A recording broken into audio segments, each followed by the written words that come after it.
금방 가네요. 맞아요. 제 시간이 이렇게 빨리 가는지. 본문 먼저 잠깐 읽겠습니다. 요한복음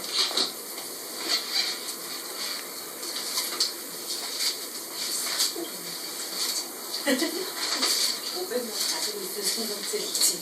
요한복음 1장 6절에서부터 오늘은 13절까지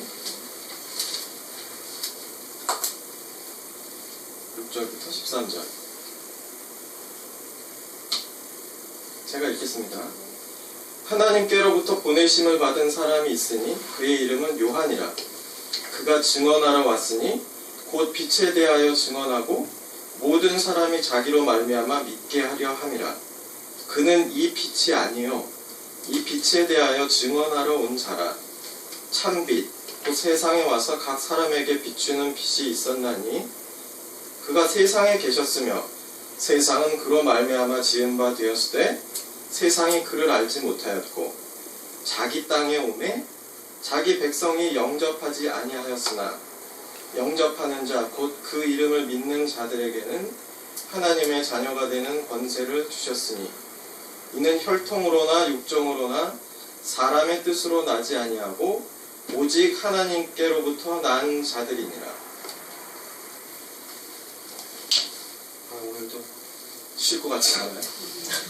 지난주에 너무 어렸어가지고 저도 말하면서 내가 제대로 얘기를 하고 있는 건지 듣는 사람이나 말하는 사람이나 오늘 주시한 깨달을 수가 있는 것 같습니다. 우리 오늘 본문 나가기 전에 지난주에 했던 거를 잠깐 요약을 해볼까요? 지난주에 태초는 영원을 얘기하는 것이고 창세 전 영원의 영역을 얘기했죠. 그리고 창조로부터 시간이 창조가 되었고 우리의 구원은 변하는 시간 안에서 이루어진 것이 아니고 변하지 않는 영원에서 계획된 것이기 때문에 시간 안에서 절대 변하지 않는다. 영원에서 시작해서 영원까지 이어지는 것이다. 우리의 구원은 상실되지 않는다. 그런 얘기도 또 했고 그 다음에 말씀이 있었는데 그 말씀은 하나님 안에 신비롭게 연합이 되어 있었죠. 안에 계시다. 근데 안에 있어서 우리가 감지하지 못한다고 해서 없는 것이 아니고 처음부터 창세 전부터 영원부터 함께 계셨다. 그분이 드디어 창세 때가 돼서 발출되시고 그 발출된 말씀이 세상을 하나님께서 작정해 놓으신 그대로 지으셔서 하나님이 보시기에 좋았다. 그리고 그분은 곧 하나님이셨다. 그러니까 말은 곧 그 자신 본질이니까 발출된 신의 말씀이 곧 그 말 본체이시다. 그리고 또 생명에 대해서도 얘기를 했죠. 생명. 영원에서 시작해서 영원까지 이어지는 생명. 근데 그 생명이라고 하는 생명의 본질이 빛이라고 얘기했는데 그 빛이 바로 시간의 영역이 아닌 영원하고 초월한 하나님의 속성과 본질을 담고 계신 하나님의 말씀이 빛이라고 했고 어둠은 그렇게 하나님 보시기에 좋게 창조된 세상에 죄가 들어와서 하나님을 인지하지 못하고 알아보지 못하고 그런 사단의 권세 아래 놓여져 있는 이 세상의 상태를 어둠이라고 얘기했어요. 이게 지난주까지 생각이 정리되시죠? 네. 이렇게 한 1, 2분이면 될 걸 지난주에 너무 오래 된 것 같아요. 1, 2분이면 될 거를. 지난주에 하셔갖고 지금 1, 2분이 아닌가요? 정리가 되셔서 바로 이해가 되시니까 다행입니다. 벌써 들을 생각하니까 머리가 좀 아파. 아니에요. 아니에요? 초롱초롱하잖아요. 다행입니다. 이거 우리가 시간이 주중에 열심히 일하고 제일 피곤한 날 아니에요? 토요일. 그것도 점심 먹고 1시. 정말 마의 시간인데 이때 모여서 성경 공부를 하게 돼서 영광입니다.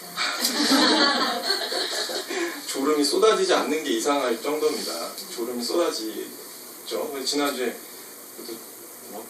졸 듯하면서 졸지 않으시고 잘 들으셨던 것 같아요. 지난주에 그 말씀을 전하고 이렇게 집에 돌아가는 길에 생각해보면서 여기 말씀에 나와 있던 어둠이 눈꺼풀이 아닌가 그런 생각도 들더라고요. 일견 이렇게 맥이 닿는 것 같아요. 눈꺼풀이 아닌가, 이 어둠이 빛이 눈꺼풀에 비치는데 눈꺼풀이 깨닫지 못하는 거예요. 너무 졸려가지고. 왜 이 얘기하냐면 우리가 드라마 같은 거 이렇게 뭐 김수현 나오는 별의 성 그대, 해를 품은 날 이런 거 볼 때 안 졸리잖아요. 졸리세요? 막 드라마 시작하고 이제 10분 됐는데 와 미치겠다 이거 졸려가지고. 그렇지 않죠? 이상하게 설교는 성경 공부 같은 거 시작하고 5분 정도 지나면 졸려요. 참 이상해요. 성인들을 그렇게 짧은 시간 안에 그렇게 막 잠을 가져다주는 다른 방법이 없는 것 같아요. 참 희한하죠. 영적인 문제가 이런 생각도 제가 그래서 해보곤 하는데 김수현이 와서 설교를 하면 안 졸릴까요? 제가 아니고 여기 이제 김수현이 와 있는 거예요. 성경 공부 가르친다고. 그럼 안 졸린가? 더 졸리죠. 더 졸리죠. 이게 우리가 육신이 연약합니다. 성경에 조는 문제를 다루고 있잖아요.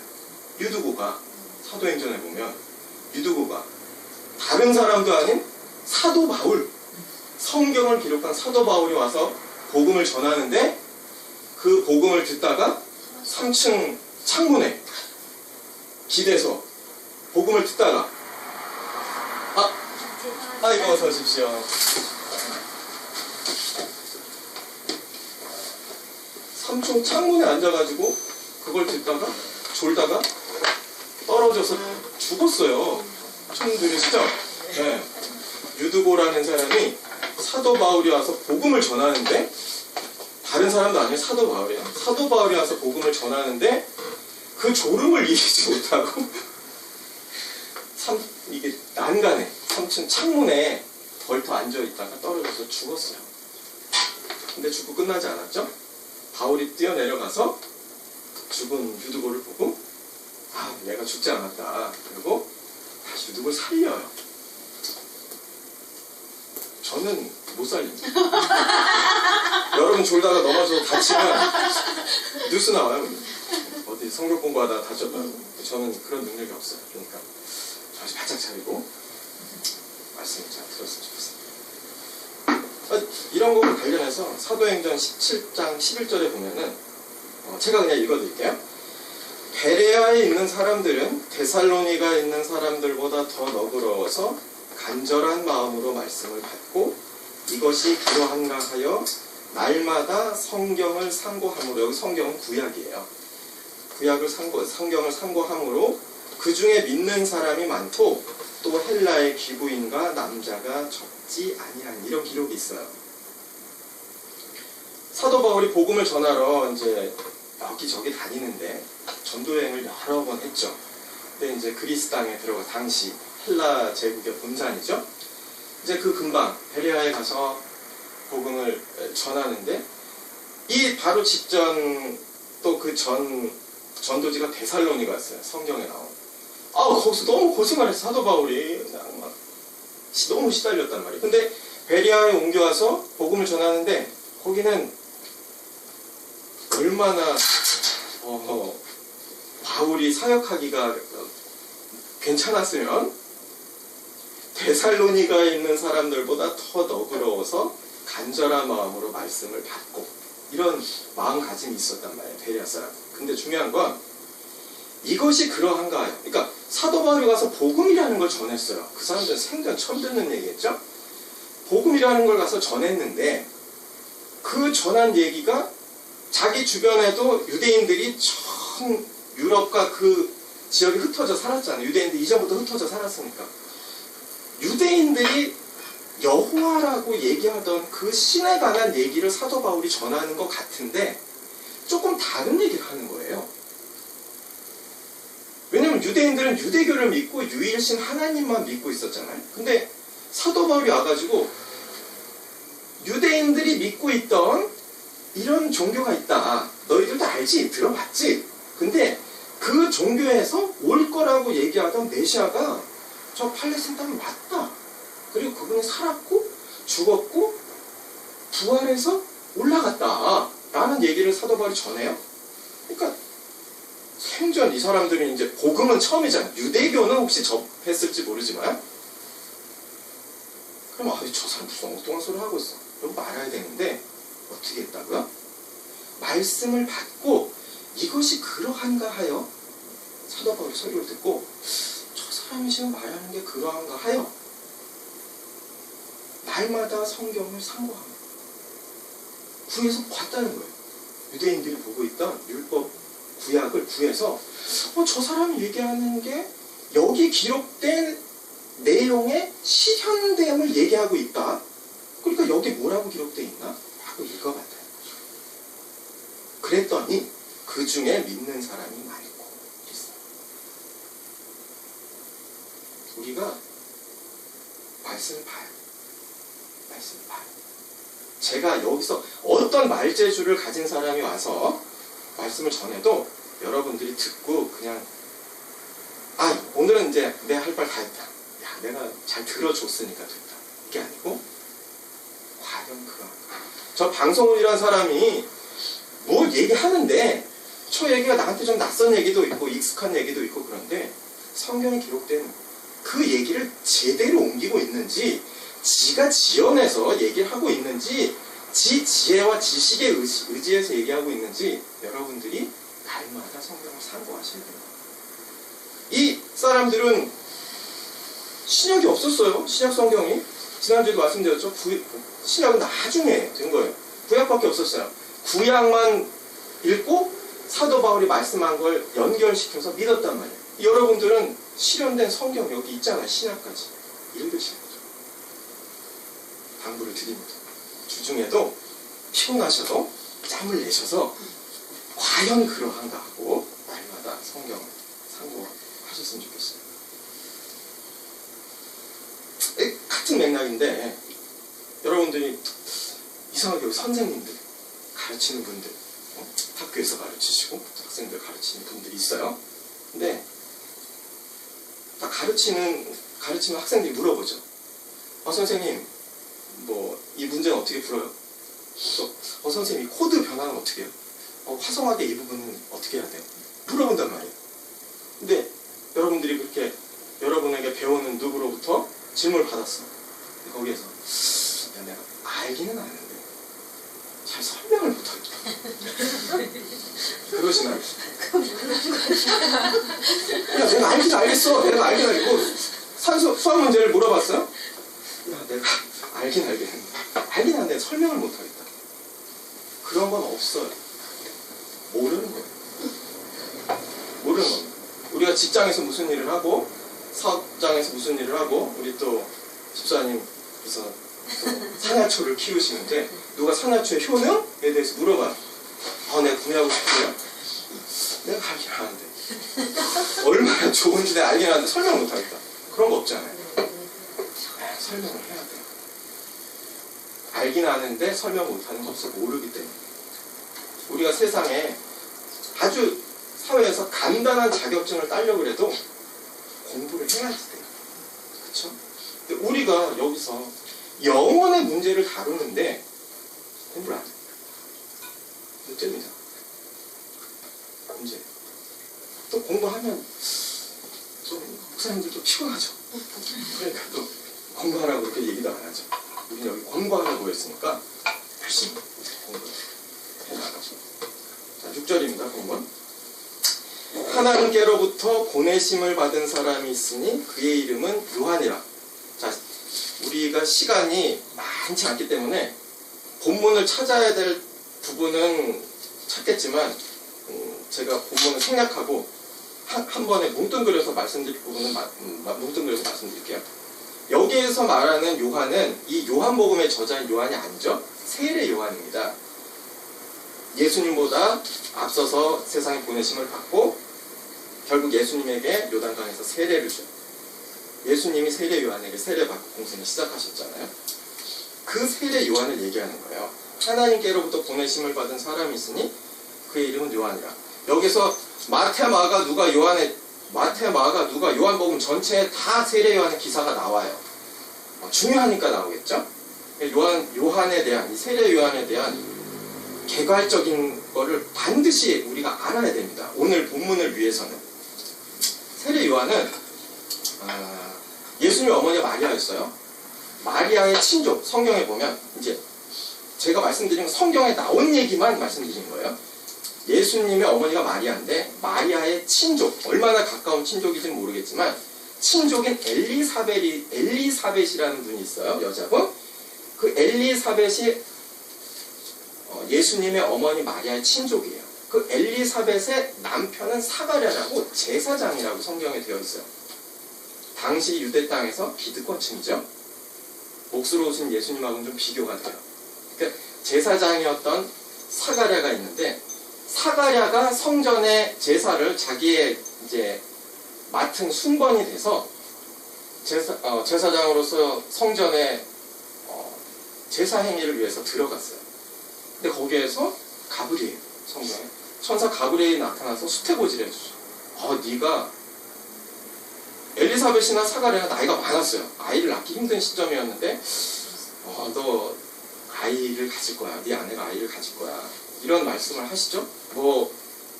믿기 어려웠겠죠. 사가랴가. 예전에 아브라함과 사라가 연상되죠. 근데 믿지 못했다, 믿었다, 이거 성경 기록 안 되어 있지만 그 심중에 믿지 못했던 것 같아요. 성경에 그렇게 기록되어 있어요. 그 말을 믿지 못함으로 사가랴의 말문이 막혀서 말을 못하게 됩니다. 그러니까 유대인들이 볼 때 제사장이 성전에 제사를 하러 들어갔다가 나오는데 말을 못해. 이거 도와주고 무슨 일이 있었냐 그래도 말을 못하니까 설명을 못하죠. 그런 상황이었어요. 그런 상황에서 이제 엘리사벳이 임신을 합니다. 그리고 수개월 후에 마리아에게도 동일한 가브리엘이 가서 천사 가브리엘가 수태고지를 또 해주죠. 너가 이러이러한 사람을 낳게 될 거다. 이러이러한 분을 낳게 될 거다. 여러분 교회에서 그냥 쉽게 들었던 그런 얘기죠. 그리고 마리아가 엘리사벳을 찾아가고 만나는 일이 있고, 그래서 달수로는 한 6개월 정도 요한이 형이에요.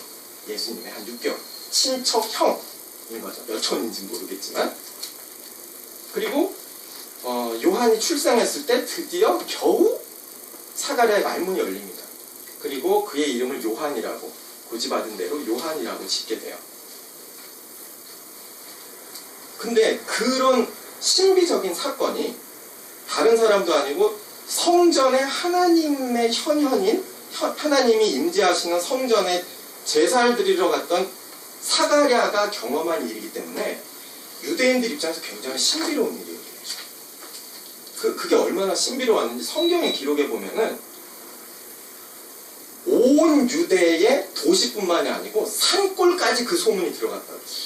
온 팔레스틴 땅, 온 유대 땅에 산골까지 제사장 사가랴가 그런 신비적인 경험을 했는데 아들이 태어나.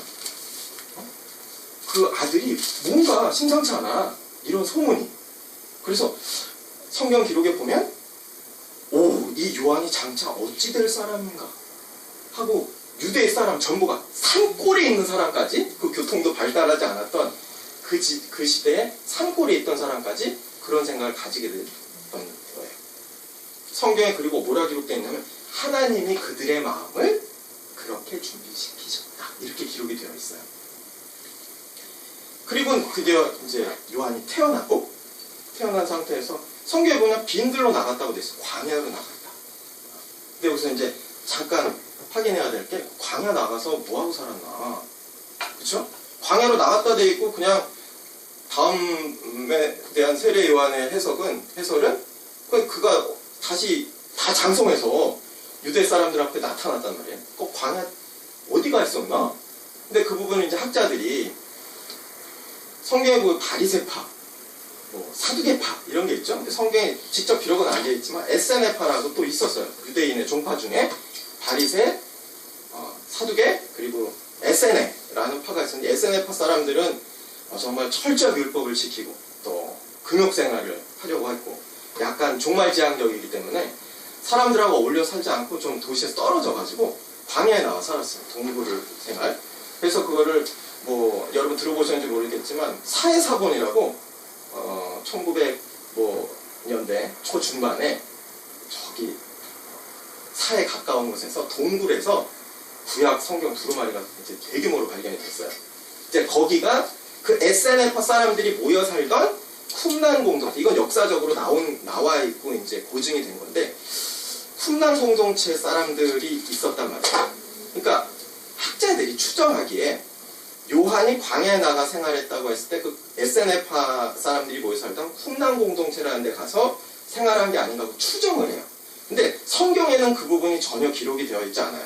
성경에서 기록이 되어 있지 않으니까 우리는 그 부분은 배제하는 게 좋을 것 같아요. 그래서 여러분 신앙생활 하면서 어디에서 이제 목사님이 막 뭐 설명을 해주시는 가운데 뭐 요한이 뭐 SNF에 속했을 수도 있고 쿰란 공동체에 속해 있을 수도 있다 이런 설명을 하시더라도 그게 정설이다, 사실이다라고 그렇게 받아들이실 필요는 없어요. 그러면 요한복음을 받아들이는데 좀 문제가 생기는 어떤 신학적인 사상적인 배경이 있거든요. 그러니까 그 부분 성경에 안 나왔으니까 배제하자고요. 그리고 아무튼 광야에 나가서 드디어 하나님이 계획하셨던 시점에 유대 사람들 앞에 자신을 드러냈어요.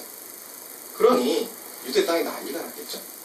야, 그때 그 사가리 아들로, 야, 너 기억나지? 저번에 옛날에 그 사가리 아들이 그 신비적으로 그런 경험을 했었던 그 요한이 이제 세상에 나타나서 회개하라 그러고 하나님 나라가 가까웠다 그러고 그걸 선포한다. 온 유대 땅에 소동이 일어났어요. 당연히 그렇겠죠. 그게 얼마나 사람들이 그 요한에 대한 기대가 크고 요한은 정말 하나님 보낸 사람이 이런 생각을 했는지 정말 각계각층의 사람들이 세례요한한테 나와서 세례를 받아요. 성경에 다 기록이 되어 있어요. 그리고 그 세례 요한의 소문이 막 도시, 수도 예루살렘에까지 전해져가지고 사두개파, 바리새파, 제사장, 당시에 그 유대교의 기득권 계층 내노라는 사람들까지 요단강에 구경하러 왔어요. 야, 뭐 저 사람 도대체 어떻게 된 거야? 이렇게 구경하러 왔단 말이에요.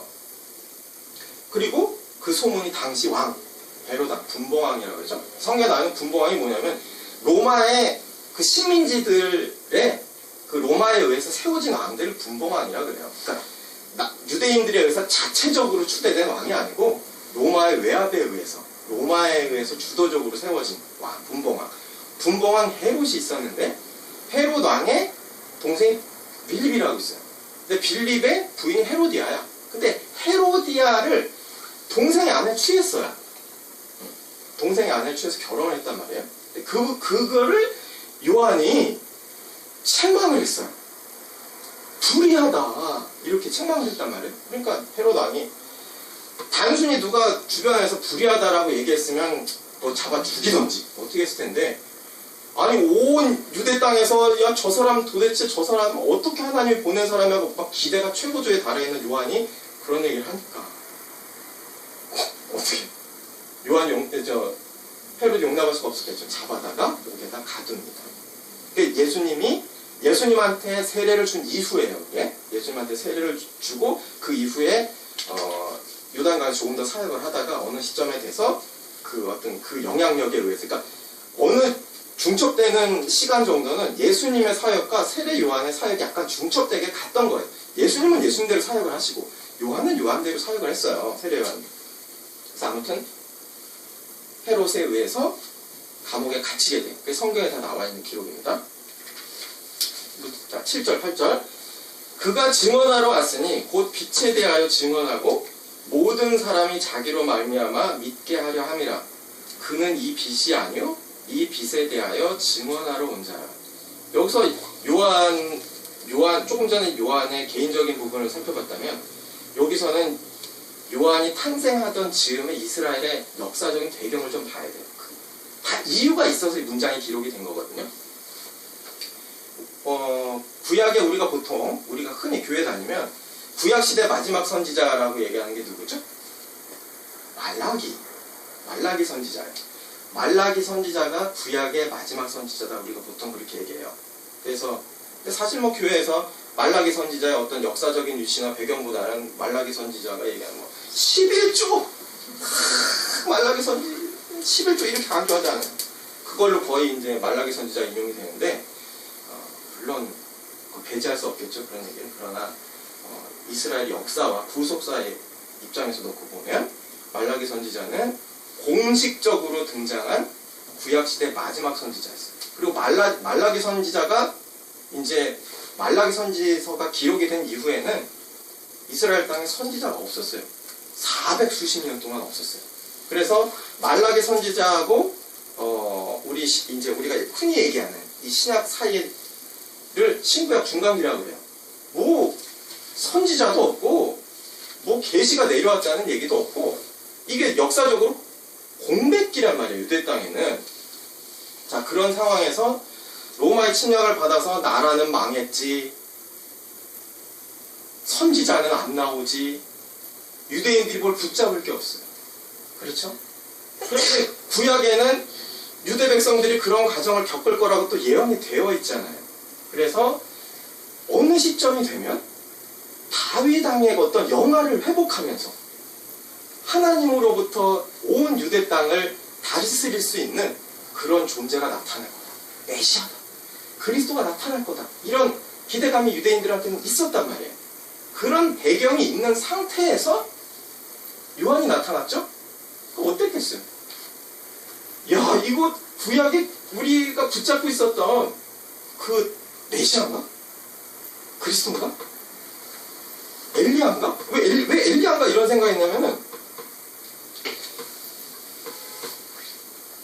우리 말라기서에 보면 이런 게 있어요. 말라기서 4장 5절에 보면은, 보라, 여호와의 크고 두려운 날을 이르기 전에 내가 선지자 엘리야를 너희에게 보내리니. 이게 말라기서 마지막 선지자의 글에 크고 두려운 날이 이르기 전 내가 선지자 엘리야를 너희에게 보내리니, 이렇게 하고는 선지자가 더 이상 안 나왔잖아요. 그러니까 엘리야가 다시 환상했든 아니면 어떤 엘리야 같은 하나님으로부터 직무를 맡은 사람이 요한인가? 이렇게 또 생각을 한 거예요. 그러니까 온 유대 땅이, 야, 구약에서 얘기하던 엘리야가 왔나? 우리한테 주신다고 약속했었던, 진짜 이제 로마의 압제로부터 우리를 해방시키고 우리를 영원한 다윗 왕의 어떤 영광 가운데 데려다줄 또 왕적인 존재가 왔나? 이런 기대가 가득했죠. 그리고 요한에 대해서 이스라엘 유대 백성들이 가지고 있던 기대가 그런 기대였다는 거예요. 그랬는데, 좀 풀어서 얘기하면 그런 거죠. 만약에 요한이 내가 그야, 내가 그야, 내가 그 예언되었던 그 사람이야 라고 얘기했으면 유대 사람들이 잡아서 왕 삼았을 상황이었다는 거예요. 요한 잡아가지고 왕을 삼고도 남을 사람 이었어요. 근데 세례 요한은 그가 아니었잖아요. 그가 아니었어요. 자기가 자기 입으로 얘기를 해요. 구약의 말씀을 인용을 해서 이사야서 40장 3절에 나와 있는 말씀을 인용해서 자기가 직접 사람들한테 얘기합니다. 나는 그가 아니다. 나는 그가 아니고, 광야에 외치는 자의 소리가 있어 이르되 너희는 주의 길을 예비하라. 그가 오실 길을 곧게 하라. 라고 예언되어 있는 메시아를 내가 예고하고 나타내려고 온 존재지 내가 그는 아니다. 라고 얘기를 해요. 그러면서 계속해서 오실 분이 계시다. 니들이 나를 어떻게 하려는지는 알겠는데 나는 그가 아니고 너희들이 얘기하고 있는, 기대하는 그 존재가 곧 올 거다. 곧 올 거고, 나는 그분의 신발끈을 묶어드리기도, 유대인들의 신발이 이렇게 돼 있죠. 신발끈을 묶어드리기도 감당이 안 된다. 그리고 나는 물로 세례를 주지만 그분은 성령으로 세례를 줄 거다. 이런 거 이해할 수도 있고, 또 당시 유대인들은 이해하기도 힘들었다. 그런 얘기를 막 했단 말이에요. 그러니까 유대인들의 기대감이 막 최고죠. 막 기대감이 임계치를 막 넘어서 주전자가 부글부글 끓어가지고 뚜껑 열려 말고 하는 상황이었어요. 근데 드디어 예수님이 나타나셔서 요한에게 세례를 받으러 오시죠. 그때 보라, 내가 얘기하던 그다. 이렇게 얘기를 하십니다. 그렇게 얘기를 한 거예요, 요한이. 세상죄를 지고 가는 이렇게 얘기를 해요. 그러니까 이 본문에 나와 있는 그가 증언하러 왔으니 곧 빛에 대하여 증언하고 모든 사람이 자기로 말미암아 믿게 하려 함이라 이 얘기가 나온 배경은 예수님이 예수님은 자기 스스로 나는 내가 누구인지를 사람의 증인을 필요로 하지 않는다고 얘기하셨어요.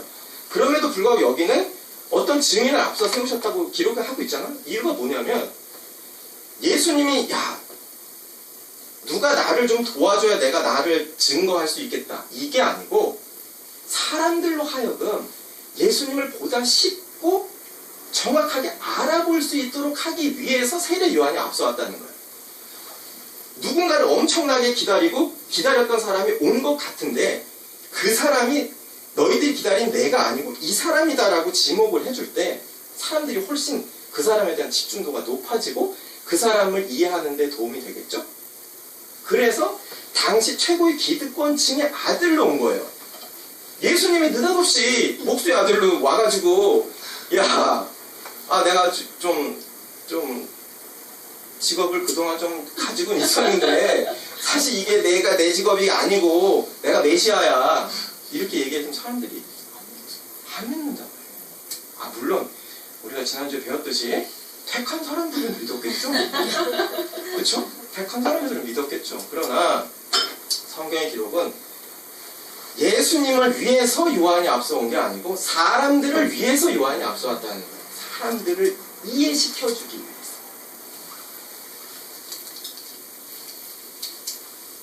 그러니까 우리가 요한 얘기할 때 하나 정리를 해야 돼요. 구약의 마지막 선지자는 말라기가 아니에요. 말라기 선지자가 구약의 마지막 선지자가 아니고 구약의 마지막 선지자는 요한입니다. 세례 요한이 구약의 마지막 선지자예요. 말라기를 끝으로 구약이 끝나고 430년 공백이 있다가 신약이 기록이 된 게 아니고요. 세례 요한이 마지막 선지자고 마지막 선지자가 예수님한테 정확하게 바톤을 터치해 준 거예요. 세례 요한은 철저하게 그래서 구약 배경을 가지고 있을 수밖에 없었어요. 왜냐?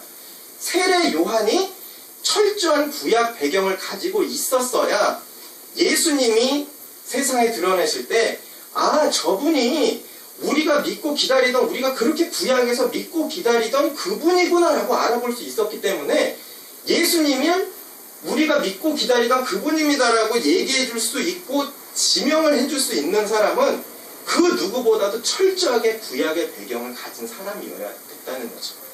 안 그러면 예수님은 구약과 전혀 상관없는 존재가 돼버린단 말이에요. 신학자들 중에도 이렇게 해석하는 사람이 많아요. 예수는 구약에서 올 거라고 얘기했던 메시아가 아니다라고 믿는 신학자들도 많단 말이에요. 많아요. 지금도 한국 땅에도 많고. 그 도올 김영욱이 쓴 글에도 보면 책을 읽어보면은 그분도 요한복음을 이렇게 강의를 했어요. 도올이 가서 그 책을 읽어보시면 예수님에 대한 이해가 희한해요.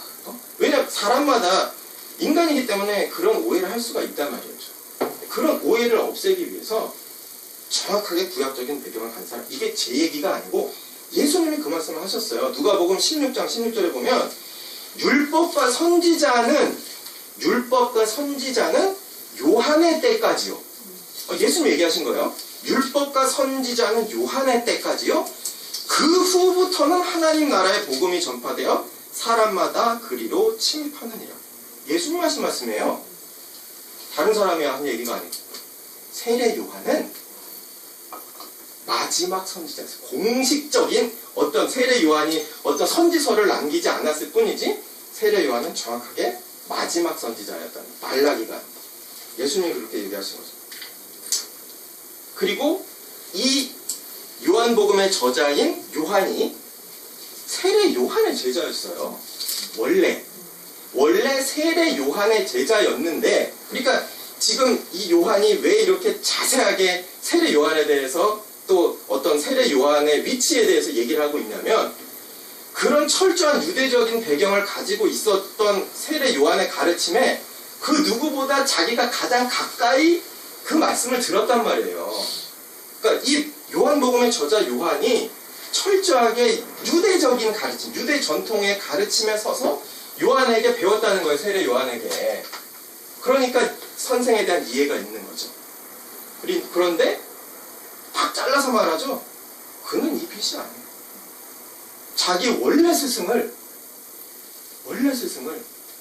예수님의 첫 제자가 바로 이 요한과 안드레입니다. 신비죠. 네?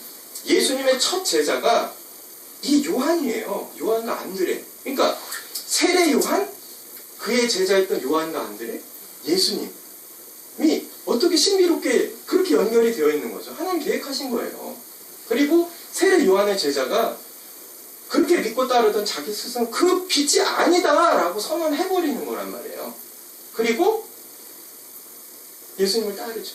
그리고 결국 사도 요한이 되었어요. 그럼 우리가 그걸 지금 공부하고 있는 거죠. 자, 우리 이 세례 요한에 대해서 뭐라고 얘기하고 있죠? 성경에? 예수님 직접 하신 얘기예요 또? 누가복음 7장 28절. 내가 너희에게 말하노니 여자가 낳은 자 중에 요한보다 큰 자가 없도다. 내가 너희에게 말하노니 여자가 낳은 자 중에 요한보다 큰 자가 없도다. 성경에 기록된 사람을 떠나서 창세 이래로 세상에 태어난 모든 사람 중에 하나님으로부터 이런 말씀이 하나님이시잖아요. 예수님이 곧 하나님의 아들이시고 하나님이시잖아요. 하나님으로부터 직접 이렇게 여자가 낳은 자 중에 요한보다 큰 자가 없다. 이렇게 말씀을 들을 정도로 요한이 그런 어마어마한 일을 감당을 한 거란 말이에요. 그리스도가 오실 길 예비하고 그에게 세례까지 베풀고. 근데 우리가 생각할 때 그런 요한의 삶을 들여다보면은 그의 말로가 엄청 기대가 되잖아요. 그렇죠? 마지막이 기대가 돼요. 어떻게 죽었죠? 세례 요한이?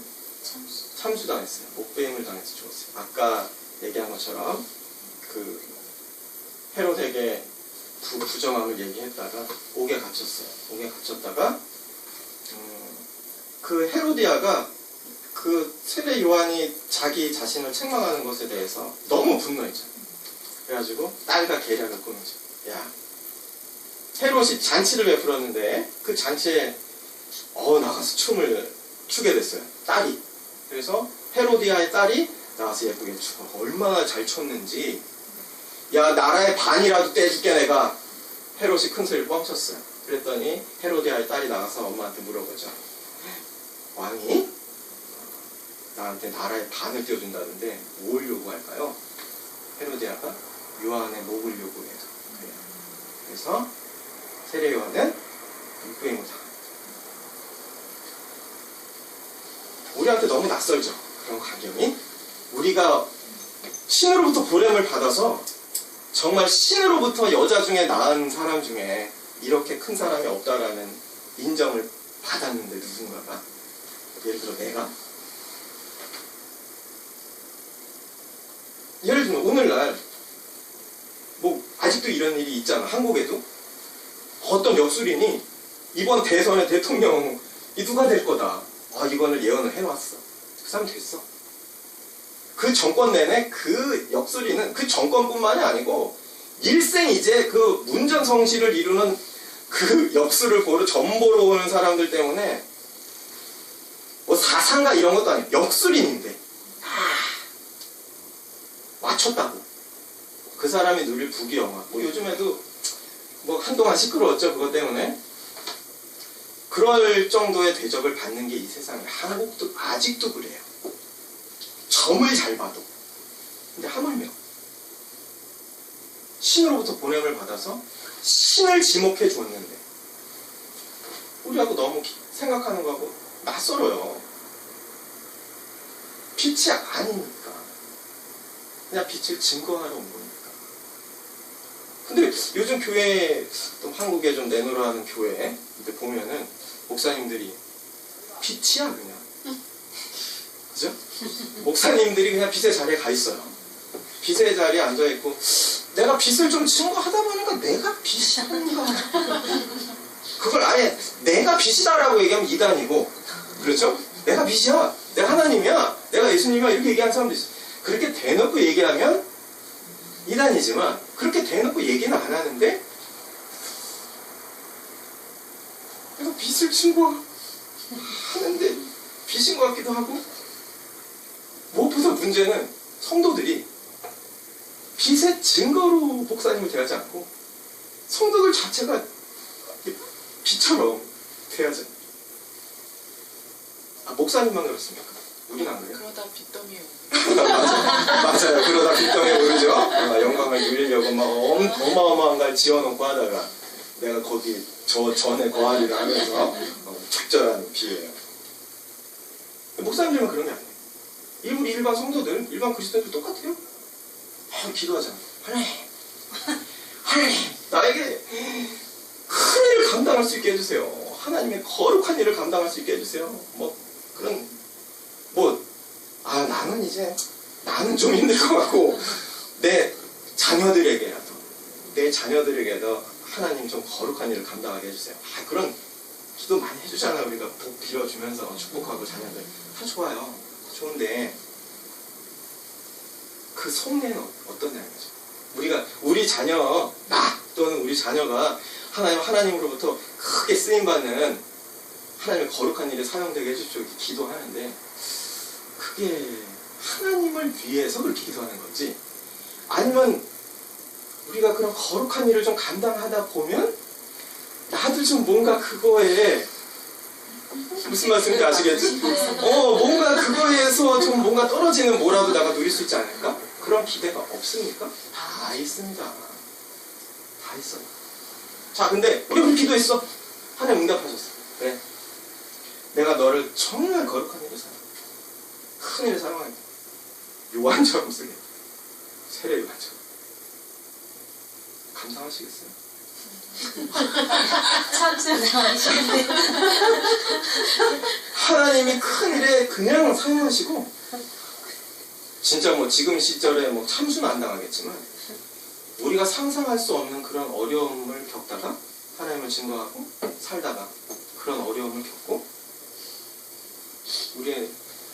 또는 우리 자녀가 삶을 마무리한다. 그런데도 기도하시겠어요? 그분 생각났어요. IS의 네. 일본인 네. 그분 크리스찬이시라고. 맞아요. 참수당. 네. 그런 것들을 연상시킬 수 있는 게 많죠. 북한도 그렇고, 북한의 어떤 지하교회 소식들을 접해보면 관련해서 책자도 받아보고 있는데,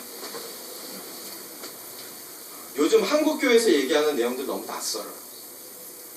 그런 현장, 그런 곳, 지금도 세례 요한처럼 살다 가는 사람들의 얘기는 한국교회에서 지금 믿으면 어떻게 될 것이다 라고 얘기해주는 건 굉장히 낯설단 말이에요. 우리가 믿는다는 것은 우리가 믿음으로 인해서 하나님께서 우리에 부어주시는 것, 우리 삶 속에 주시는 것은 우리는 지금 여기 이길 바래요. 그렇죠? 우리가 믿을 때 하나님께서 나에게 부어주시고 공급해주길 바라고, 뭔가 그럴듯한 걸 주셨으면 좋겠는데 어디서? 지금 여기에서. 근데 성경은 어떻게 얘기하냐면 장차 저기에서 라고 얘기하고 있어요. 장차 저기에서. 물론 지금 여기에서도 주신다 해요. 더하여 주신다 그랬잖아요. 이게 무슨 얘기죠? 우리가 믿고 하나님께 구하고 살아내는 삶에 대해서 하나님께서 우리에게 주실 영광이 있다면, 장차 저기에 있는 것입니다 라고 우리가 믿고 그렇게 우리가 살아내는데, 그렇게 살아내는 자들에게 하나님이 더하여 지금 여기에도 주신다는 거죠. 그러니까 지금 여기에는 주실 수도 있고 안 주실 수도 있는 거예요. 우리의 궁극적인 소망은 장차 저기예요. 성경에 그런 대조되는 개념이 많이 나오잖아요. 여기는 녹슬고 좀 먹고 도둑질 당하고, 저기는 녹도 안 쓸어 도둑이란 게 있을 수가 없어. 좀 먹지도 않아. 이게 대비되는 말씀을 자꾸 하시죠. 오늘 세례 요한의 어떤 삶을 싹 훑어보면서 우리가 지금 빛을 증언하러 왔는가, 또 장차 저기에 소망을 두고 있는가, 그걸 좀 생각을 했으면 좋겠어요. 9절. 참빛 곧 세상에 와서 각 사람에게 비추는 빛이 있었나니.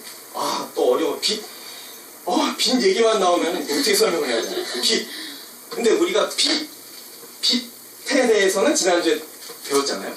영원하고 초월적인 하나님의 속성, 본성 이런 것들을 빛이라고 세례 요한의 신학 안에서는 그렇게 해석합니다. 이게 빛하는 걸 창세기부터 요한계시록까지 빛이라는 낱말을 전부 뭐 똑같은 의미로 해석하면 안 됩니다. 단어가 같다 그래도 문장 안에서 저자의 신학 안에서 해석을 해야지 낱말이 똑같다고 그래서 여기나 저기나 이거 알레고리예요. 이걸 알레고리라고 그래요. 막 내가 막 마음대로 해석하는 거야. 낱말이 같으니까 여기서 신약에서 얘기하는 이게 구약에 얘기하는 이거고 뭐 이렇게 알레고리로 막 얘기하면 오 신기하다. 생전 처음 들어보네.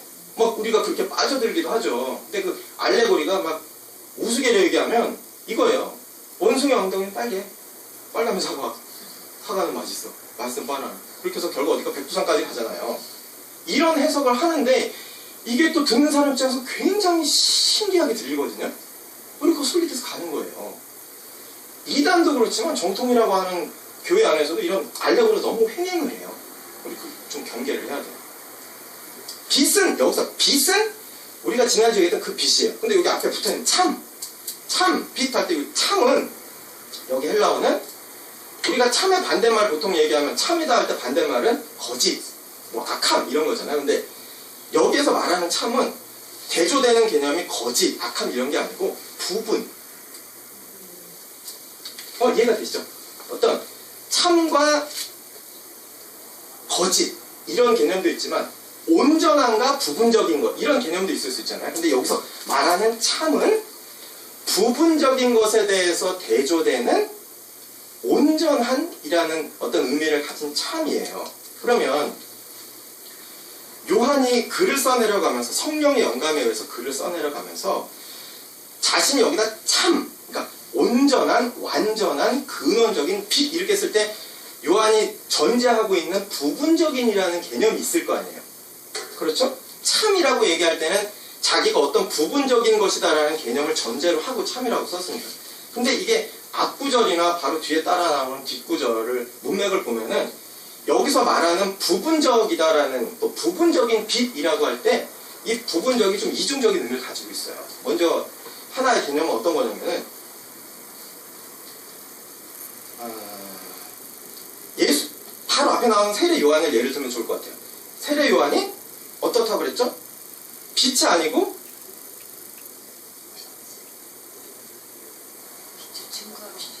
빛을 증거하라 했죠. 그거를 요한복음 5장 35절에 이렇게 이 세례 요한이 쓴 거, 이 세례 요한에 대해서 그의 제자였던 이 요한이 쓴 글에 요한복음 5장 35절에 요한은 켜서 비추이는 등불이라 너희가 한때 그 빛에 즐거이 있기를 원할 거냐. 예수님이 하신 말씀이에요. 예수님이 다시 한번 읽어볼게요. 요한복음 5장 35절에 그리스도께서 직접 하신 말씀입니다. 요한은 켜서 비추이는 등불이라 너희가 한때 그 빛에 즐거이 있기를 원할 거니와. 요한도 빛이었다는 거예요. 요한도 빛. 근데 그 빛은 한때 즐거이 있었던 빛이에요.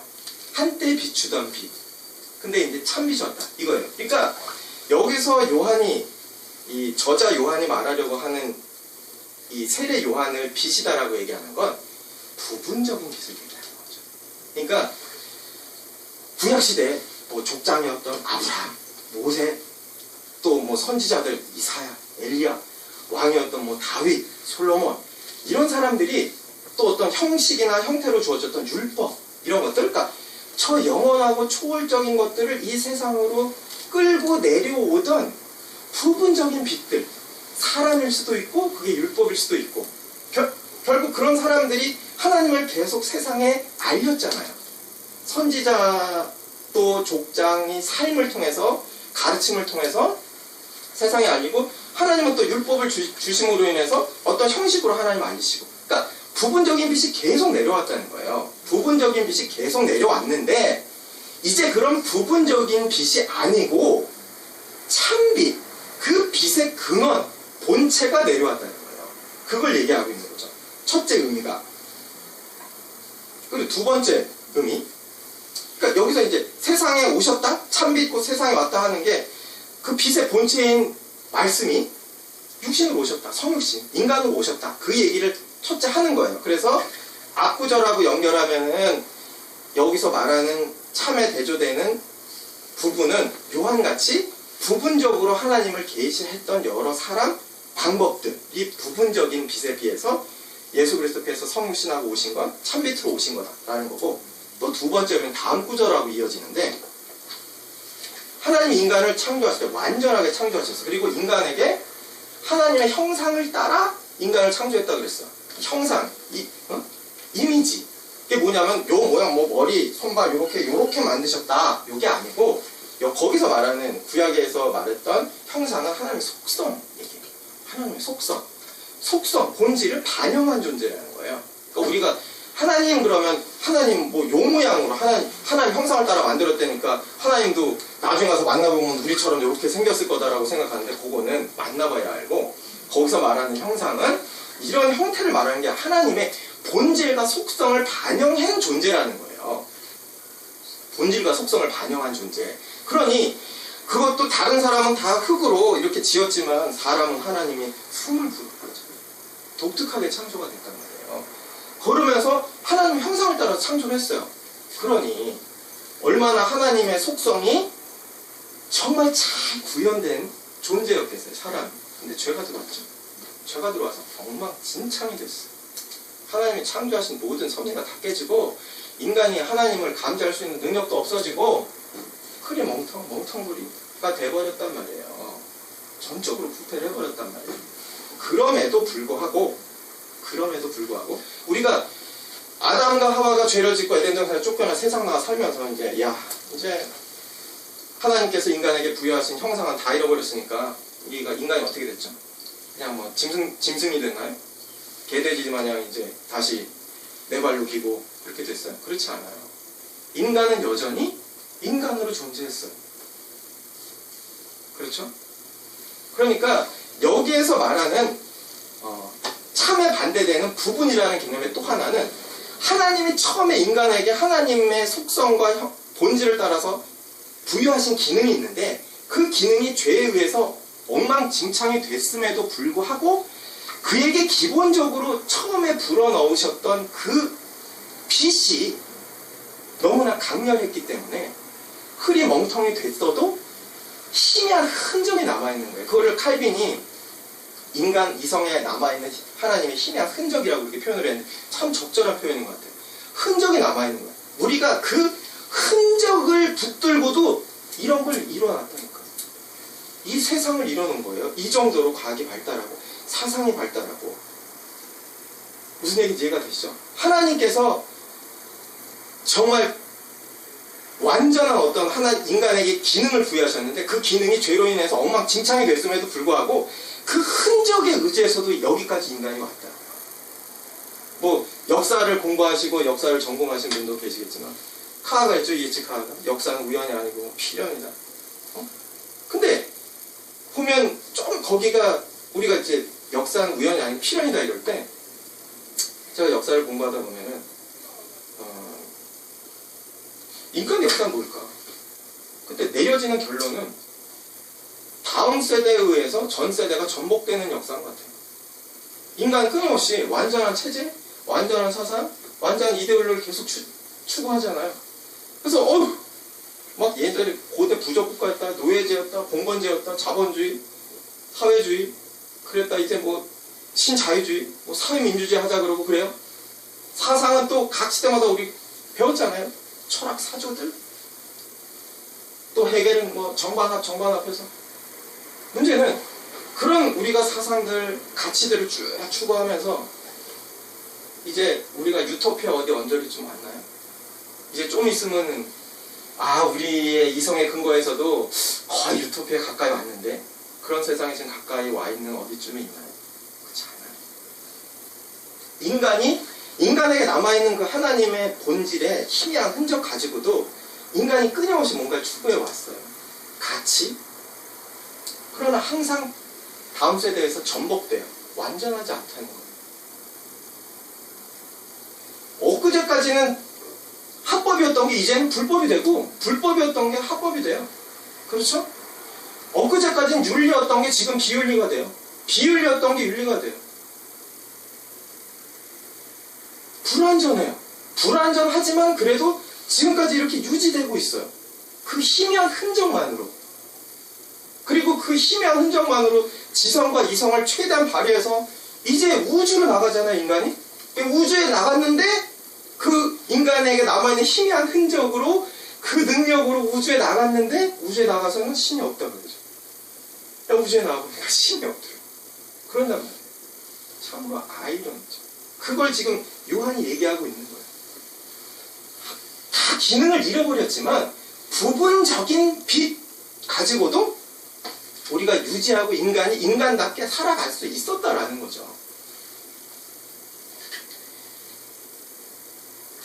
이게 예를 하나 들면 이거 다 이제 불났는데 다 내리고 불도 닫고 깜깜한데 다 내렸어요. 뭐 암막 커튼을 쳤다든지 깜깜한데 빛이 조금만 들어와도 이 안에서 우리가 활동할 수 있어요. 그죠? 보여요. 내가 할 수 있는 것도 할 수 있고 뭐 일상도 하고 뭐도 하고 해요. 그런 거예요. 그러니까 그 조그맣게 틈으로 들어오는 빛으로도 우리가 살 수 있다면 그 것들이 다 거쳐졌을 때 뿜어져 내려오는 빛이 얼마나 밝겠는가. 그 얘기를 지금 요한이 하는 거고 이게 다음 구절에 이어져요. 근데 문제는 자 그러면 그런 인간의 심성에 나와 있는 그런 희미한 흔적 그런 흔적을 더듬더듬 하다 보면 하나님 찾아지나요? 안 찾아져요. 계속 이어서 공부를 하겠지만 결국에는 모든 가치를 추구한다. 사상, 윤리, 도덕, 과학 모든 걸 다 추구해도 다음 세대에서 계속 전복될 뿐이에요. 돌고 돌 뿐이죠. 자, 우리가 두 가지 살펴봤어요. 성육식 하시기 전에 말씀이 오시기 전에도 하나님의 계시를 이 땅에 끌고 내려던 사람들 또 율법이나 이런 형식들 이런 부분적인 빛이 있었고 또 죄로 인해서 하나님께서 본질적으로 수요하신 기능들 다 잃어버렸지만 그래도 조금이나마 남아있는 흔적들 이런 부분적인 빛에 비교했을 때 참빛이 오셨다는 거. 이게 이제 성신을 얘기하는 거죠. 자, 근데 이거가 됐든 저거가 됐든 간에 이런 부분적인 빛이 됐든 저런 부분적인 빛이 됐든 간에 그 부분적인 빛 자체가 빛을 낼 수 있느냐? 그렇진 않다는 거예요. 이 예를 들면 다이아몬드. 아니 반가워 나 다이아몬드라 그래. 인사해요 다이아몬드가. 반가워 나 다이아몬드라 그래. 내가 얼마나 많은 빛을 내는지 한번 봐요. 정말 보석 아름답잖아요. 갖고 싶죠? 영원한 다이아몬드. 불이 꺼졌어. 깜깜한 데 갔어요. 빛이 나요? 안 나요? 100원짜리 별사탕하고 손에 쥐어줘도 구분 못해요. 막 루비, 에메랄드, 사파이어. 나의 이 영롱한 자주색을 봐. 나의 영롱한 이 옥색을 봐. 불이 꺼졌어. 콩하고 구분이 안 돼. 염소똥하고도 구분이 안 돼. 구분이 안 돼요. 이 세상의 그 어떤 것도 그냥 그 자체적으로 빛을 내는 건 없어요. 빛이 있고 그 빛을 반사하는 것 뿐이에요. 빛의 반사예요. 투영이에요. 요한이 그 얘기를 하는 거예요. 참빛만 빛이고 나머지는 어떤 형태로 내려왔던 빛이고 존재하는 빛이든 간에 다 반사와 반영과 투영일 뿐인 것이지 그것 자체가 빛을 내는 게 아니다라는 거죠. 아브라함도 빛이 아니고 모세도 다윗도 이사야 엘리야 방금 얘기한 세례 요한 다 빛이 아니에요. 그냥 보이는 거 반사할 뿐이에요. 인간의 윤리 도덕 사상 이런 것도 다 빛이 아니라는 거죠. 반사하고 있다는 거죠. 그 참빛이 있었기 때문에 그리고 지금도 계시기 때문에 10절에 그가 세상에 계셨으며 세상은 그로 말미암아 지은 바 되었으니 세상이 그를 알지 못하였고 여기도 이중적인 의미가 있어요. 그가 세상에 계셨다라고 얘기할 때 지금 요한이 이중적인 의미로 얘기하고 있어요. 이거는 이제 다음 구절 내려가면서 정리가 될 텐데 그가 세상에 계셨으며 세상은 그로 말미암아 지은 바 되었으니 세상이 그를 알지 못하고 우리 지난주에 지금 요한이 얘기하고 있는 건 지으시고 그 지으신 모든 것들을 붙잡고 계시다. 생명 붙잡고 계시다. 부여하신 질서를 붙잡고 계시다. 그게 세상에 계셨으며 그러니까 만들어 만들어 놓고 다시 가버리신 게 아니고 만들어 놓고 그냥 지금까지 요한이 이 글을 기록할 때까지 그리고 마지막 종말의 때까지 여전히 질서와 생명을 붙잡고 계시다라는 거예요. 그게 계셨으며 세상은 그로 말미암아 지은 바 되었는데 세상이 그를 알지 못한다. 그 얘기예요. 이게 계셨단 말이에요. 단순히 뭐 또 하나의 얘기가 이제 성육신하신 걸 성육신하시면서 계셨다 이런 개념도 또 있는데 두 가지를 다 얘기하고 있다는 거죠. 생명으로 질서로 세상을 만들어 놓으신 세상을 붙잡고 계시다는 거죠. 자, 우리가 창세기를 보면 아담 죄 들어오기 전에요. 아담에게 죄가 들어오기 전에 하나님이 세상의 것들을 모든 이제 동물들을 뭐라고 하죠? 하늘에 있는 거, 뭐 땅에 있는 거, 바다에 있는 거 아담 앞에 데려가 이름을 지어라 그러시죠. 이름을 지으라고 그래요. 창세기 보면 그때 아담이 이름을 다 붙여줬더니 그게 그의 이름이 되었다고 했어요. 아담이 그냥 야 가나다라 손으로 그냥 갖다 붙이자 이랬을까요? 아니에요. 이름을 붙였다는 건 그 동물들이 가지고 있는 고유의 특성을 간파하고 그 이름을 붙여줬다는 거예요. 그게 무슨 얘기죠? 하나님이 그 동물에게 부여한 고유한 특성을 아담이 보고 그 특성에 맞는 이름을 다 붙여줬다는 거예요. 내가 이쁜 이름을 줘줄게 해서 지어준 게 아니고. 그러니까 인간이 타락하기 전에는 인간에게 죄가 들어오기 전에는 인간이 자연을 보면서도 거기서 하나님을 그냥 바로 감지할 수가 있었단 말이죠. 오, 하나님이 지으신 이 질서, 오, 하나님이 지으신 조화, 신비롭다. 하나님 외에 누가 이런 것을 지을 수 있겠는가? 타락하기 전에는 그게 가능했다는 얘기. 철학 들어왔어요? 아까 좀 전에 얘기한 것처럼 엉망진창이 됐어요? 엉망진창이?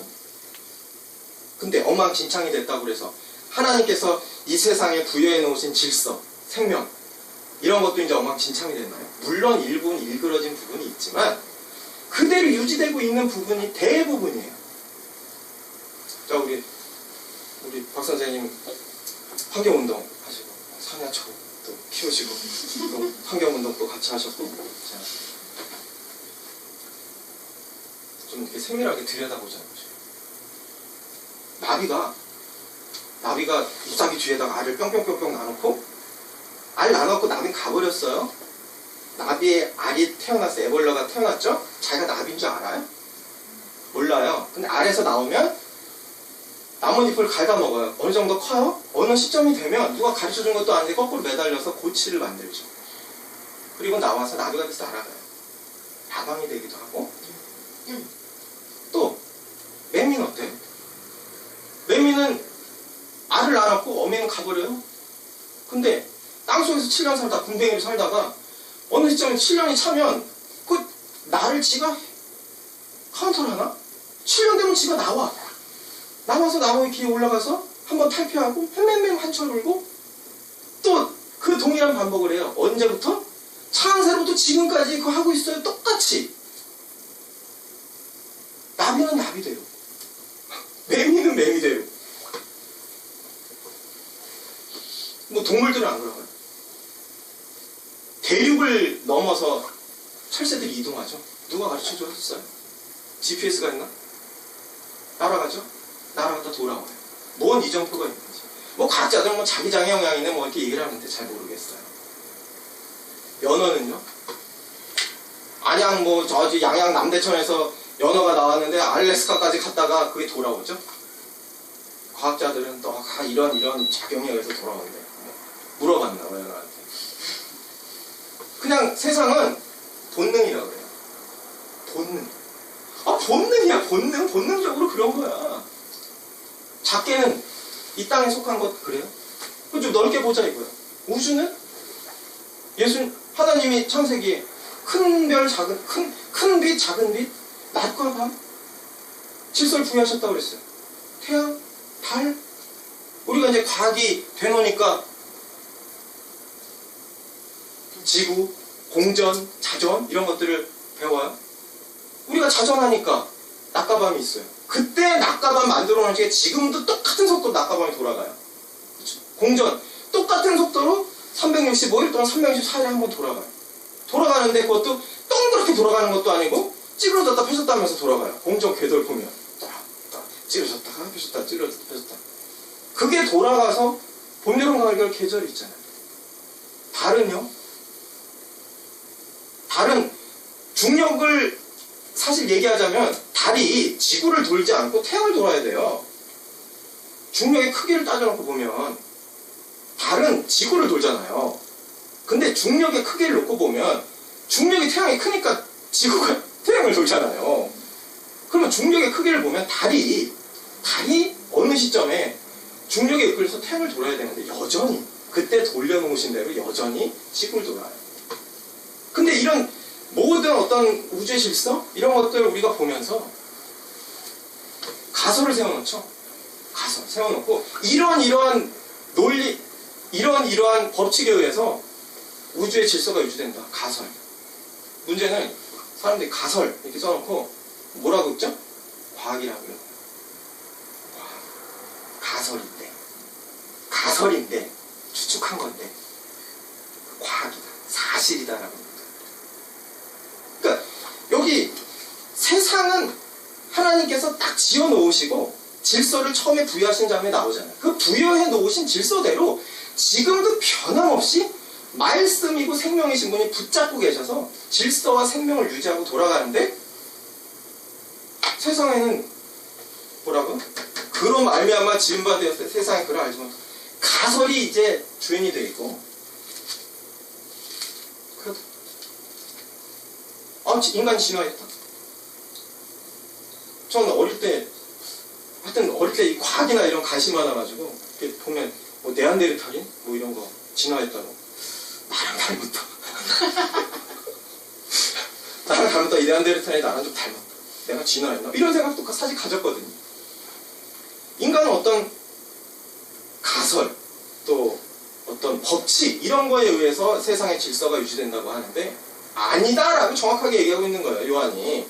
세상에 그를 몰라서 그렇다. 그래서 우리가 믿었어요. 모를 땐 몰라서 그랬다. 처음. 우리가 믿었어요. 이제 다 믿어요.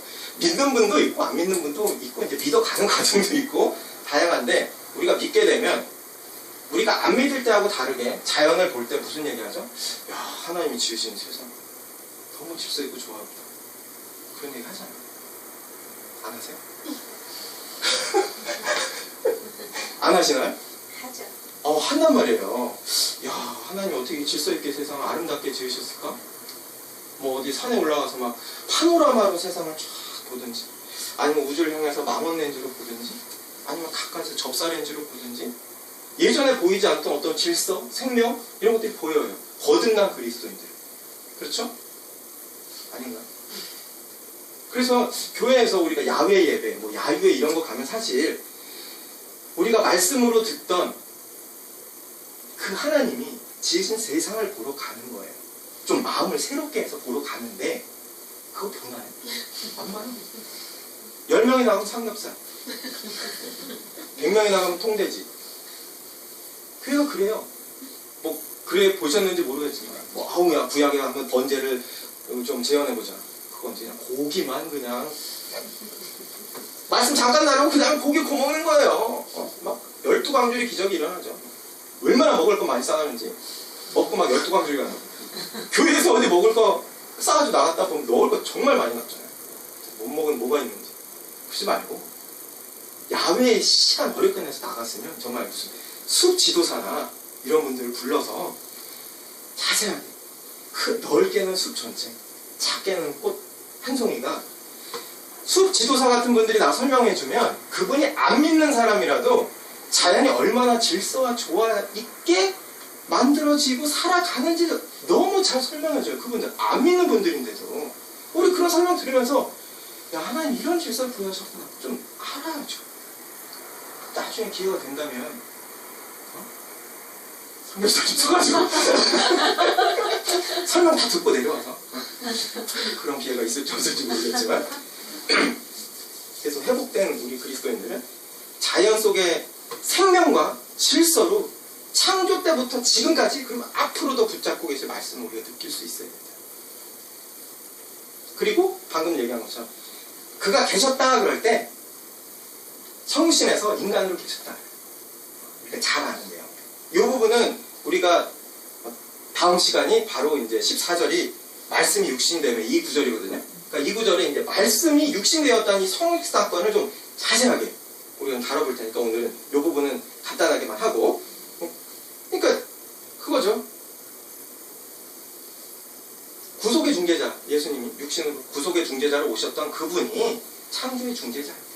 그 얘기 우리 지난주에 공부했죠.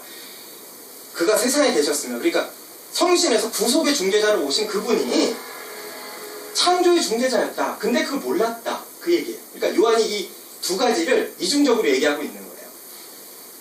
그러니까 지금까지 제가 이렇게 설명드린 내용, 야, 저 방송이라는 사람이 막 쥐어짜는구나. 성경에도 없는 얘기를 막 쥐어짜는구나. 이렇게 생각하실 수 있을 것 같아서 이건 사도 바울이 너무나 잘 오늘 이렇게 우리 모여서 말씀드리려고 정리해 놓은 부분이 있어요. 찾아볼게요. 이 부분은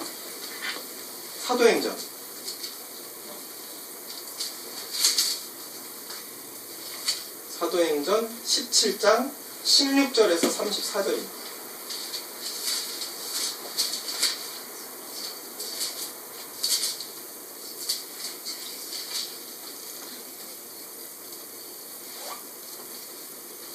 사도행전 17장 16절에서 34절 다 찾으셨나요? 제가 읽어드릴게요. 설명이 필요한 부분은 약간 설명을 덧드리면서 읽어드릴게요. 바울이 그러니까 아테네에 가가지고 복음을 전하는 상황입니다. 아테네, 헬라니즘의 중심이었던 바울이 아덴에서 그들을 기다리다가 그 성에 우상이 가득한 것을 보고 마음에 격분하여 회당에서는 유대인과 경건한 사람들과 또 장터에서는 날마다 만나는 사람들과 변론하니 어떤 에피쿠로스와 스토아 철학자들도 당시 헬레니즘의 양대 철학 사상이었죠. 우리 교과서에 다 배운 겁니다.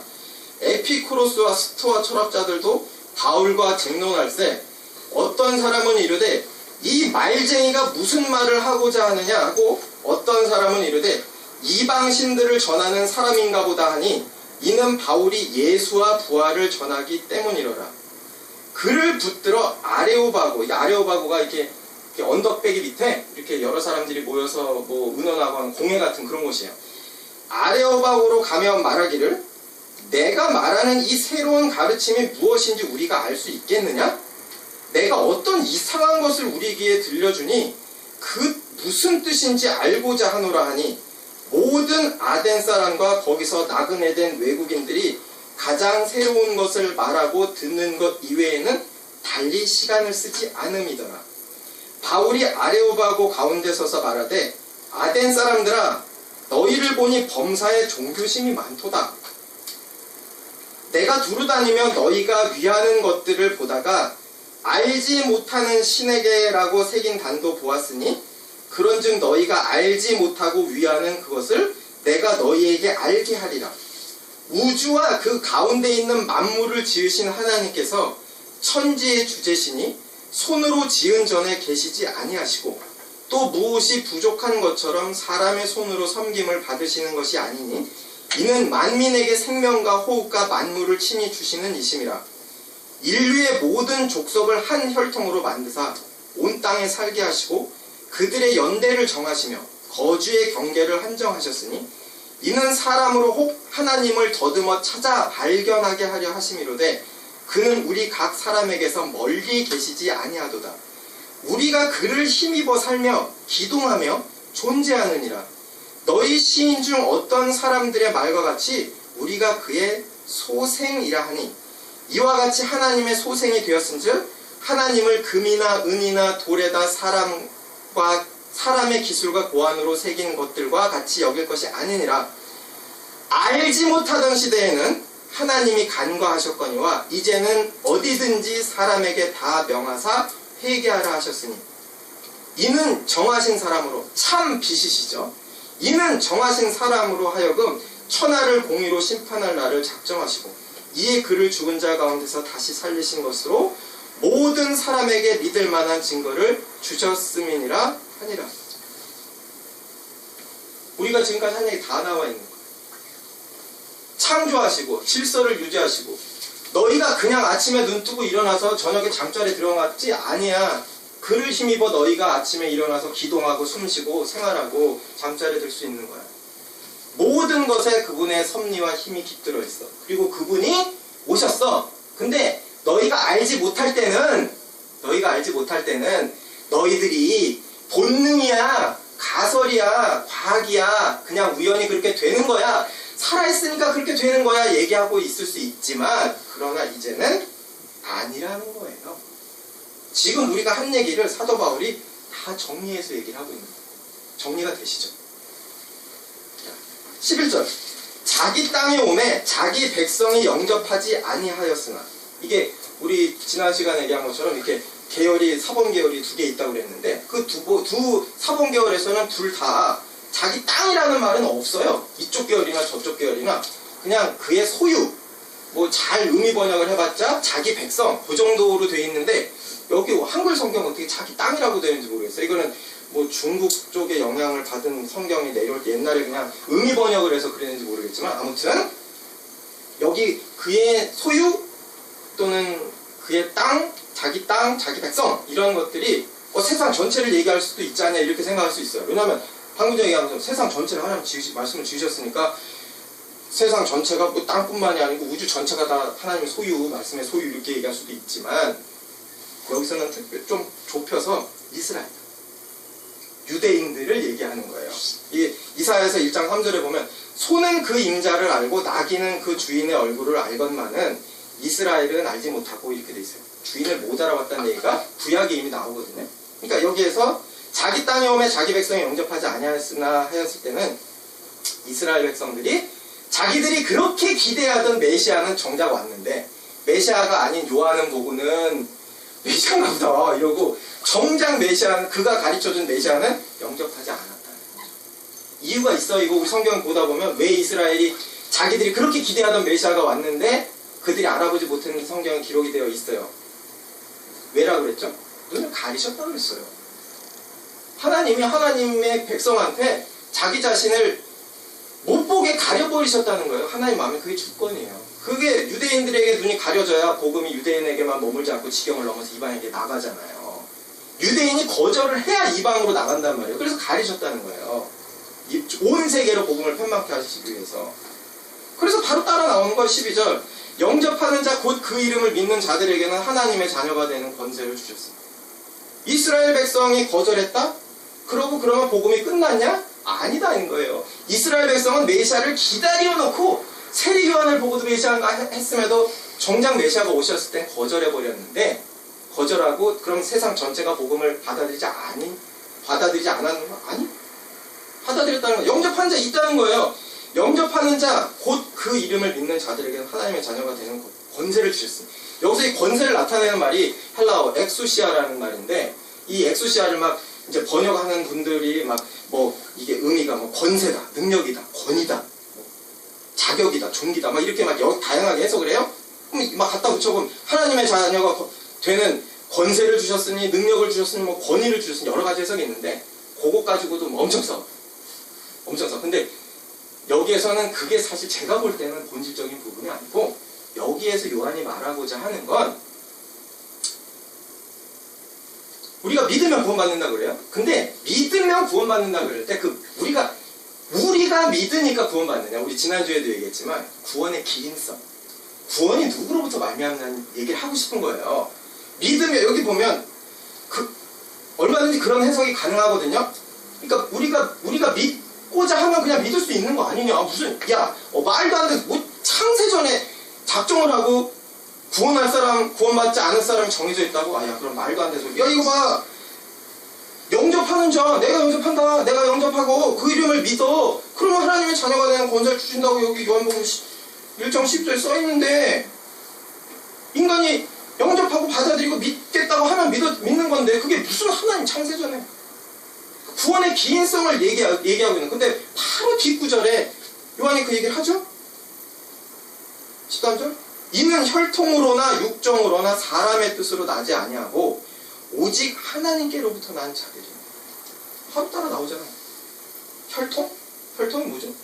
뭐 넓게 보면 이스라엘 혈통, 그냥 하나님이 선택한 백성, 이스라엘 백성으로 태어나면 그냥 구원받냐? 아니라 좁게 때는 믿는 집안이야. 뭐 우리 신앙생활하다 보면 교회에서 아이고 우리 증조 할아버지 때부터 우리 할아버지 때부터 할머니 때부터 그런 얘기 하죠? 그 집안부터 믿었다? 그러면 그 집안의 자손은 당연히 구원받냐? 아니라는 거예요. 구원은 개개인이에요. 개개인. 아무도 내가 내 남편에게 내 부모에게 또 내 자식에게 구원을 어떻게 해서 해줄 수가 없어요. 우리는 다만 내 사랑하는 이 사람이 구원받은 사람이기를 그리고 하나님께서 은혜를 베푸셔서 받았으면 그저 그거 기도하는 거죠. 뭐 어느 집안의 혈통을 따라서 태어났다 구원받는 게 아니다라는 거. 요한이 얘기하는 거. 그럼 뭐냐? 여기 또 육정? 육정이 뭐예요? 여러 가지 해석이 있었어요. 육정에 대해서는. 인간의 희미한 흔적. 아까 얘기했죠? 인간에게 남아있는 엉망진창이 됐지만 그래도 하나님께서 남겨두신 희미한 빛? 그 빛에 의지해서 막 어떤 고등한 종교를 찾아봐야지. 내가 어떤 초월적이고 영원한 걸 내가 찾아봐야지 하는 어떤 그런 열심. 그런 걸로 안 된다는 거예요. 자기 뜻? 이게 뭐 우리가 흔히 얘기하는 결단이에요. 야, 이제 내가 믿어야 돼. 내가 믿어가야 되겠다. 아니라 이거죠. 하나님으로부터 난 자. 하나님이 택하셔서 하나님께서 수여하신 자들만 믿을 수 있고 구원받을 수 있다. 구원의 개인성은 오로지 하나님에게만 있다. 그 얘기죠. 자, 요렇게 얘기하고 있는 요한이 같은 요한복음 10장 3절에서 4절 요거 제가 읽어드릴게요. 같이 읽으셔도 될 것 같아요. 찾아보세요. 요한복음 10장 3절에서 4절. 문지기는 그를 위하여 문을 열고 양은 그의 음성을 듣나니 그가 자기 양의 이름을 각각 불러 인도하여 내느니라. 자기 양을 다 내놓은 후에 앞서가면 양들이 그의 음성을 아는 고로 따라오되. 14절. 나는 선한 목자라. 나는 내 양을 알고 양도 나를 아는 것이. 25절에서 28절. 예수께서 대답하시되 내가 너희에게 말하시되, 여기 너희는 유대인들 얘기하는 거절한 유대인들, 내가 너희에게 말하실 때 믿지 아니하는도다. 내가 내 아버지의 이름으로 행하는 일들이 나를 증거하는 것이거늘. 막 기사와 이적을 많이 표정을 보이셨잖아요. 너희가 내 양이 아님으로 믿지 아니하는도다. 내 양은 내 음성을 들으며 나는 그들을 알며 그들은 나를 따르느니라. 내가 그들에게 영생을 주노니 영원히 멸망하지 아니할 것이요 또 그들을 내 손에서 빼앗을 자가 없느니라. 그들을 주신 내 아버지는 만물보다 크심에 아무도 아버지 손에서 빼앗을 수 없느니라. 그래서 뭐라고, 이게 지금 무슨 얘기를 하고 있냐면은 양이 저 목자가 마음에 든다. 나 이제부터 저 목자를 내 주인으로 삼아야지 라고 그 목자를 쫓아가서 그 목자의 양이 되는 게 아니고, 나는 몰랐는데, 나는 내 주인이 누군지 몰랐는데 내 음성, 나를 부르는 거야 어느 날. 근데 내가 그걸 알아듣겠는 거야, 나를 부르는지를.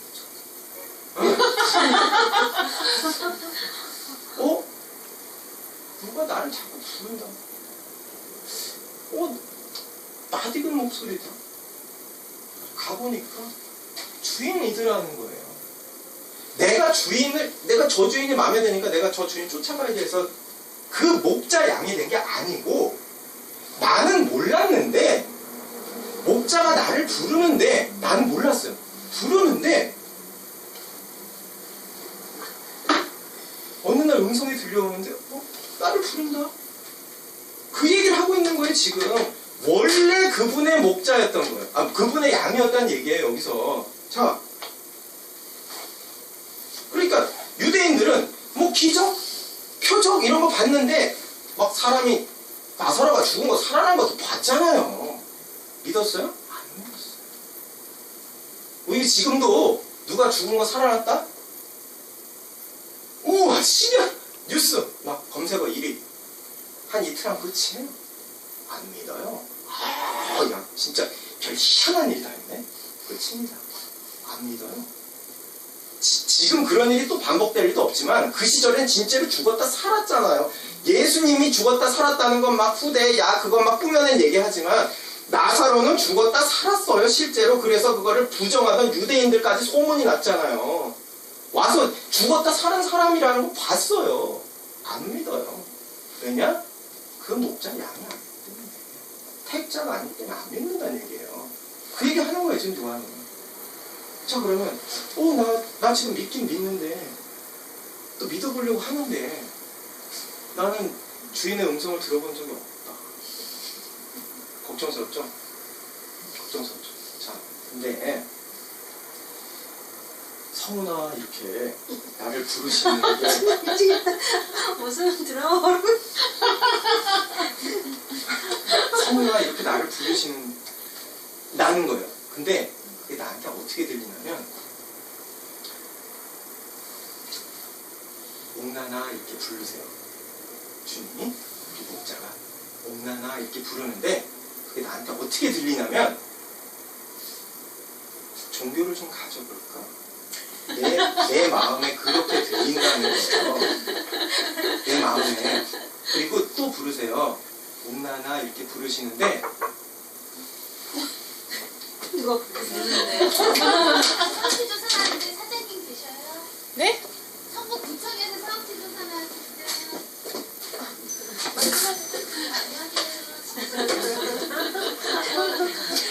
옥나나 이렇게 부르는데 그게 내가 종교를 좀 가져볼까? 내 안에선 그렇게 들린단 말이에요. 그리고 또 옥나나 그렇게 부르는데 내 안에선 내가 종교 중에서 기독교를 한번 가져볼까? 기독교를 좀 알아볼까? 그렇게 들린다는 거예요. 또 옥나나 그렇게 부르는데 그게 내 가족이든 친구든 직장 동료든 내 옆에 와서 옥나 선생님 또는 옥난 씨, 옥나나 우리 교회 한번 가볼까? 그렇게 들린다라는 거예요. 이해가 되세요? 또 옥나나 그렇게 부르시는데 주변에서 야 어떤 사람이 아우 말도 많은데 그 사람한테 가서 성경 공부를 한번 해보자 라고 그렇게 들린다라는 거예요. 그리고 또 옥나나 그렇게 부르시는데 또 누군가 주변에서 야 좀 우리가 안정되게 신앙생활할 수 있는 어떤 교회가 좋은 교회가 있는데 거기 가보자 이렇게 들린다는 거죠. 그리고 어느 날 그 교회에 가서 예배를 드리고 있고 설교를 듣고 말씀을 읽는 동안에 드디어 옥나나 하고 부르실 때 내가 이름으로 들리는 건 아니지만 주님 이렇게 내가 반응할 수 있게 들려진다.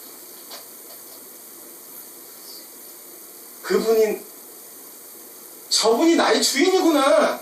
저분이 날 지으신 분이구나. 저분이 날 위해 죽으신 분이구나 라고 이제 드디어 내가 깨달아지게 들린다는 거예요. 그 이름이 옥나나하고 정확하게 들리는 게 아니라 물론 들릴 수도 있겠죠. 너무 부러운데 그렇게 들리진 않지만 그분이 나와 상관이 있는 분이고 나의 주인이고 내가 원래부터 저분의 양이었구나 라는 게 믿어지는 시점이 온다는 거예요. 그걸 우리가 보통 인격적인 만남이라고 그렇게 얘기를 해요. 인격적인 만남. 그분과 내가 관계가 있구나. 그 관계가 여기서 만들어지고 지금 만들어진 게 아니라 영원 전에 만들어진 관계를 내가 이제 이해하는구나. 그 인격적인 만남이에요. 그러니까 우리가 구원은 내가 드디어 인격적인 만남, 야! 저분이 나의 주인이다라고 고백하는 그때 내가 구원받았다? 아니에요. 나는 구원받았기 때문에 그분의 양이니까 끊임없이 나를 하나님 불러오신 거예요. 내가 느끼지 못할 뿐이에요. 이건 아주 좋은 예예요. 너무 고통스러운 예도 있죠? 부르실 때? 성훈아, 근데 그게 내 안과 환경에서 어떻게 나타나죠? 망해! 망하는 거예요. 누군가는 성훈아 이렇게 부르는데 아파. 전 두 개 다 해요. 사랑하시다. 네. 하나님 은혜라고 생각해요. 그렇게 부르시는 거. 그걸 언제 한다고요? 시간 지나야 알아요. 그 과정, 내가 피하고 싶고 마주치고 싶지 않고 정말 도망가고 싶었던 그 어쩌면 끔찍하고 절망적이었던 상황들, 그 내 이름을 부르는 것이었고 시간 지나야 알아요. 언제 인격적인 만남이 있으면 알아요. 분명히 와요. 소망합니다. 그래서 여러분들 다 그런 경험을 하신 분도 있을 겁니다. 하셨다고 해서 더 이상 내 이름 안 부르고 아유 됐다 해서 우리 안에 튼튼하게 있다? 아니에요. 성경에 나와 있죠. 뭐라고 나와 있어요? 제갈 길로 가요. 자꾸 양이 제갈 길로 가. 저기가 푸른 초장인가 신만한가 가요. 어떡하죠? 또 부르죠. 부르는데 어떻게? 또 망해. 또 아파. 사랑하는 사람과 헤어져. 네? 또 사랑하는 사람을 먼저 떠나보내기도 해요. 그런 것들이 결국엔 그러나 나를 부르시는 거예요. 시간이 지나면 알아요. 하나님 나라를 사랑하시고. 우리 막대기, 목자가 다 들고 다니는 막대기 이렇게 양들이 저 팔레스틴 땅의 양치기들 보세요. 막대기가 이렇게 꼬부라졌잖아요. 왜 이렇게 꼬부라졌죠? 긴데 이렇게 잡고 다니려고? 아니에요. 양이 가면 목 잡아서 채려고 하지 말라고 잡아당기느라. 아니 내가 손잡이로 삼으려면 요만해야지. 막대기 좀 하잖아요. 꽃이 꼬부라졌죠. 이렇게 잡고 다니는 게 아니에요. 이렇게 잡고 다니죠. 남들이 가면 엉뚱한 데로 엉덩이 때리죠. 어우 나 왜 이러시지? 말고 왜 이러시지? 아니에요. 잡아주시는 거죠. 그분이 아니에요. 우리가 그런 과정 일생 겪으면 사는 거예요. 우리가 살아가는 게 뭐죠? 그리스도인들이 살아간다는 건 하나님을 알아가는 과정이에요. 그리스도인들의 삶은 딱 잘라서 얘기하면 하나님을 알아가는 과정. 더 없어요. 그거예요. 그분이 나의 주인 되신, 나를 부르신.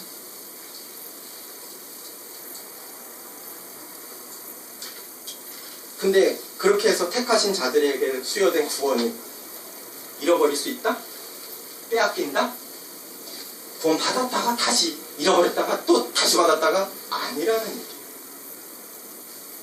내가 그들에게 영생을 주노니 영원히 멸망하지 않고, 조금 전에 요한복음 10장 25절에서 28절, 내가 그들에게 영생을 주노니 영원히 멸망하지 아니할 것이요 또 그들을 내 손에서 빼앗을 자가 없느니라. 신이 붙잡고 계신데 누가 뺏어가겠어요? 그들을 주신 내 아버지는 만물보다 크심에 아무도 아버지 손에서 빼앗을 수 없느니라. 너무나 소망이 되는 얘기죠. 말씀을 오늘 마무리합니다. 자, 나 그런 인격적인 만남을 소망합니다. 나 그런 인격적인 만남을 되게 소원합니다.